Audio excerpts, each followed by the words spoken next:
Hi guys, welcome to Mallu tasty. അപ്പോൾ ഇന്ന് നമ്മൾ വന്നേക്കുന്നത് നല്ല ഒന്നാന്തരം ഒരു മസാല ഷവായി. സ്പോട്ട് ഞാൻ അവസാനമേ പറയത്തുള്ളൂ. ഈ ഒരു ഷവായി ആണ് അവർ നമുക്ക് സെർവ് ചെയ്തത്. നല്ല മസാലയിൽ ഡിപ്പ് ചെയ്ത് ചിക്കനും അതുപോലെ തന്നെ നല്ലൊരു ബ്രെഡായിട്ട് ഞാൻ സെലക്ട് ചെയ്ത് പൊറോട്ടയായിരുന്നു. അപ്പോൾ ഇതാണ് മസാല ഷവായി. നല്ല സോഫ്റ്റ് ആയിട്ടുള്ള ചിക്കൻ, എന്താ പറയുക, ഫ്ലഷും അതിൻ്റെ കൂടെ നല്ല മസാല ബ്ലെൻഡ് ചെയ്തതും കിടിലൻ ടേസ്റ്റ് തന്നെയായിരുന്നു കേട്ടോ. ഫസ്റ്റ് അത് ഞാൻ കഴിച്ചു നോക്കി, സംഭവം പൊളി. അപ്പോൾ അതിൻ്റെ കൂടെ ഞാൻ വാങ്ങിച്ച പൊറോട്ടയും കൂടെ ട്രൈ ചെയ്യാൻ നോക്കുവാണ്. അപ്പോൾ ഇതാണ് ആ ഒരു പീസ് പൊറോട്ടയും ആ ഒരു ചിക്കൻ പീസും കൂടെ വെച്ച് കഴിക്കുകയാണ്. സംഭവം ഇടിവെട്ട് സാധനം കേട്ടോ, കിടിലം ഐറ്റമായിരുന്നു. എനിക്ക് ഭയങ്കര ഇഷ്ടപ്പെട്ടു കേട്ടോ, ഞാൻ ഒട്ടും പ്രതീക്ഷിച്ചില്ല.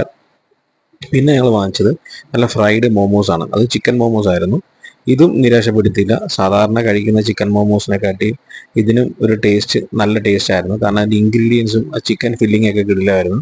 അപ്പോൾ സ്പോട്ട് ഞാൻ പറയാൻ പോവാണ്. സ്പോട്ട് നമ്മുടെ പള്ളിപ്പടി തമ്മനത്തുള്ള ടേസ്റ്റി ഹട്ടിൽ. അപ്പം മറക്കണ്ട. Good bye from Mallu tasty.